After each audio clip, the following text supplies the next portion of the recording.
we go through life, and there are certain events that just kind of pass us by, memories that don't stick with us, that seemingly at the time were exciting or whatever, and maybe it's hard to really look back and remember. But then there are those moments that are seemingly like mundane, that somehow just stay with you your whole life. And that's the memory I have of being in the third grade.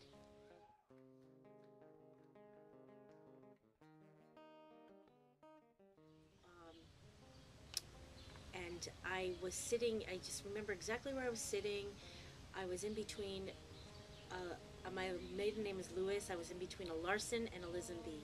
I remember the two people because I always get in trouble for talking to each one of them. And I remember sitting there in class, daydreaming during class, which is something I probably did often. And I saw a vision of a young boy. And I remember very clearly, like, I felt instantly connected to this young boy. Jerusalem, if I forget you, I am not gonna compromise. Jerusalem, if I forget you. We both agreed that we both just experienced something that was extraordinary.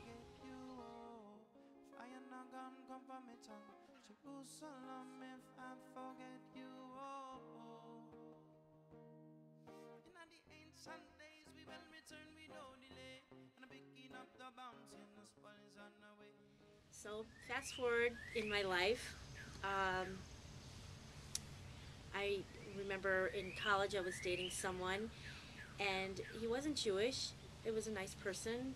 I felt, connected to him because he was a musician. I'm a musician, but I remember holding hands with him in our college town and thinking, I'm not supposed to be holding hands with this person. This is not right. And I felt such a, you're so impressionable at that age. You want to have a boyfriend and this and that. You want to connect with someone.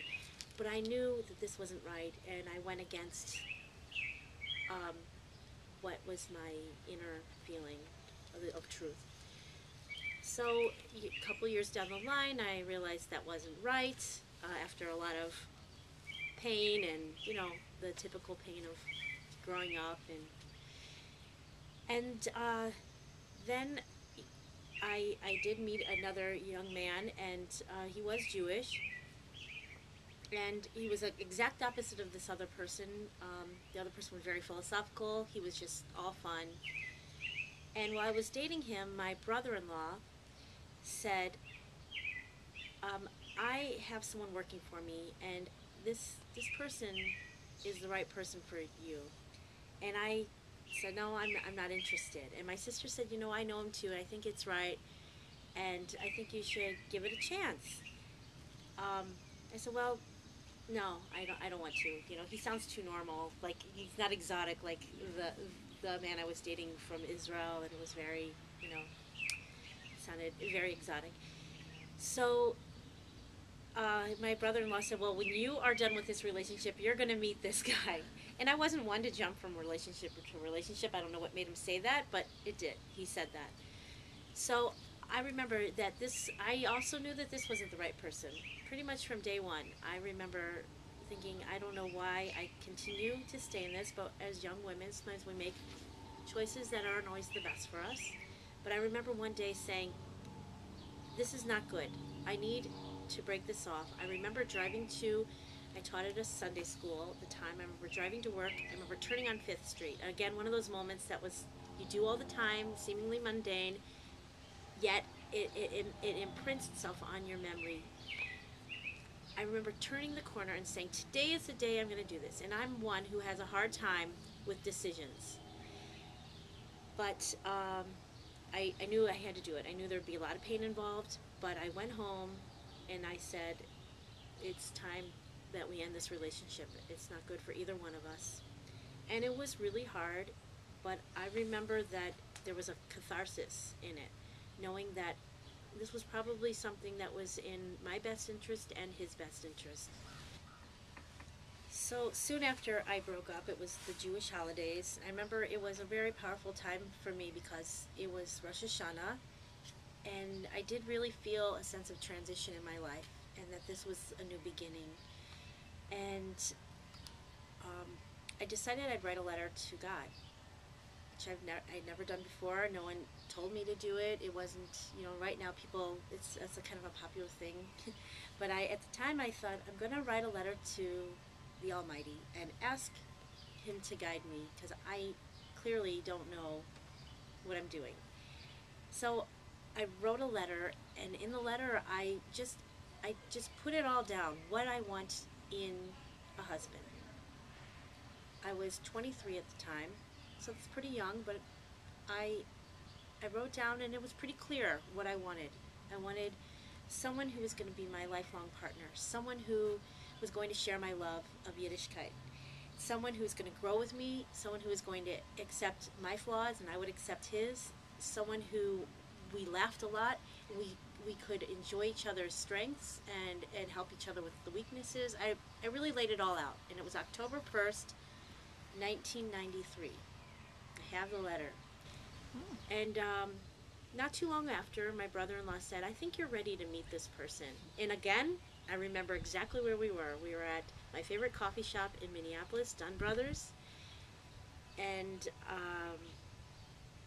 I said, I don't know, I mean, I'm just newly out of this, but whatever, I'll take your word for it. He knew me pretty well.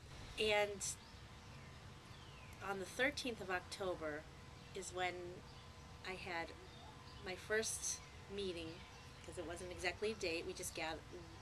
I was helping my brother-in-law with Jonathan, the person that my brother-in-law and my sister wanted me to meet.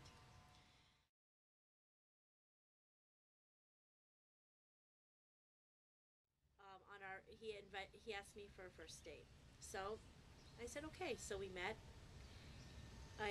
It was in St. Paul. Actually, remember what I wore. Again, I don't typically remember these things, and we sat, and it was just such an easy conversation we had. It was so real. I remember I was thinking to myself, I'm really able to be who I want to be. Like, I felt the other relationships, there was something blocking, like a wall, and this just felt so relaxed. Anyhow, we went, after dinner, we walked to this little mall, and there was a beautiful journal of Gustav Klimt, The Kiss, which is it's a beautiful painting by an artist named Gustav Klimt.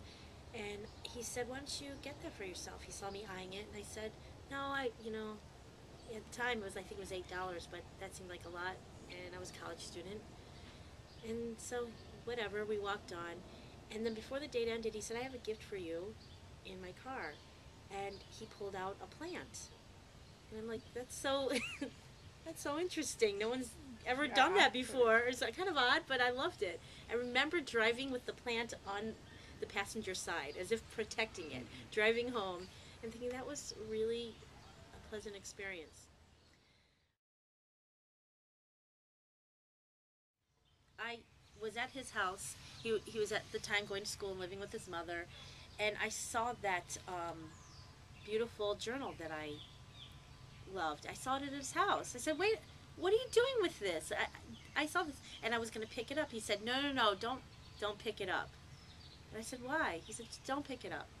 That was a couple weeks after we met. I saw this journal in his mom's house. And he wouldn't let me even ask him any questions about it.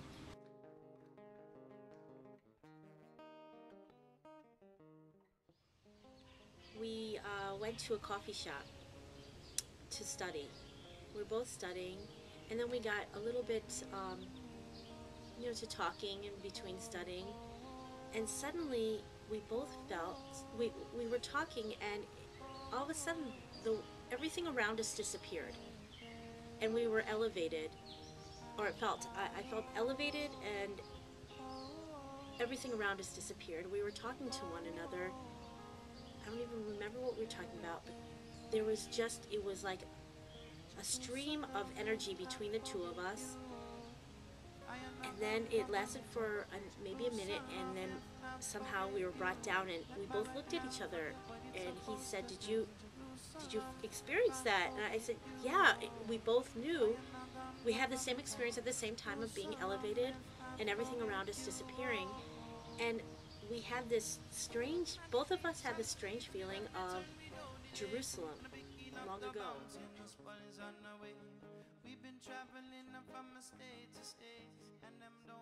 So we go forward, and 5 months later, he comes to my apartment and he hands me this book. It's the journal. I look in the journal, and he had written in it on the covers, the inside cover, about all of our dates. And he showed a hand, and I think the hand has a ring on it. He showed, this is the woman I'm going to marry. And he had written just sweet little things about each time we had a date, how he was feeling.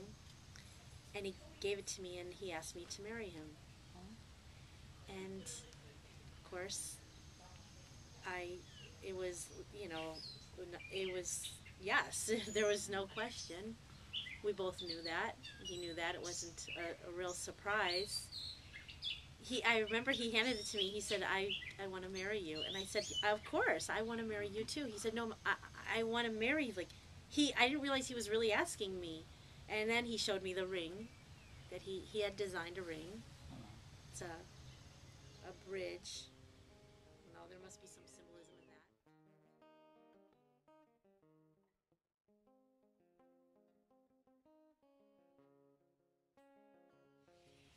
So, back in, I believe, 1978,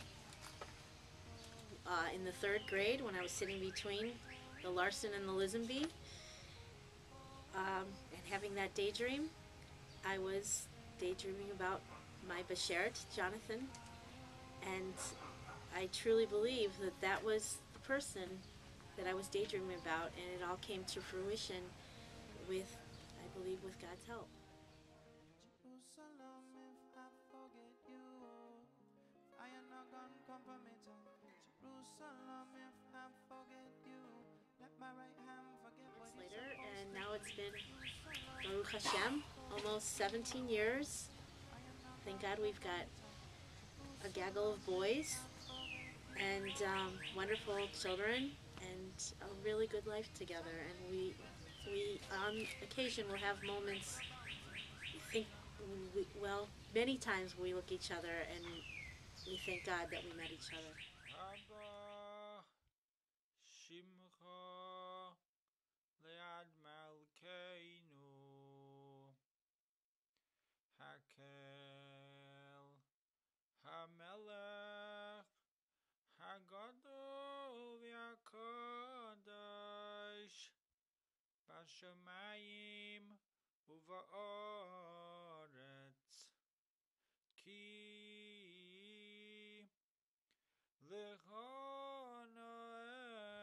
But we both felt this incredible connection at that moment. It didn't last very long, but in reality, it lasted longer because we were able to discuss it and realize it happened to both of us. It wasn't fiction; it was real.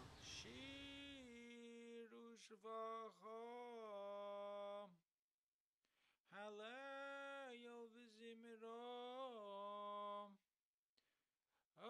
Yizumem Shalom Netzach Gedula Ugevura Tila V'Tiferes Kedusha U'Malachus Berachais V'Idais L'Shimcha Hagadol V'Akadosh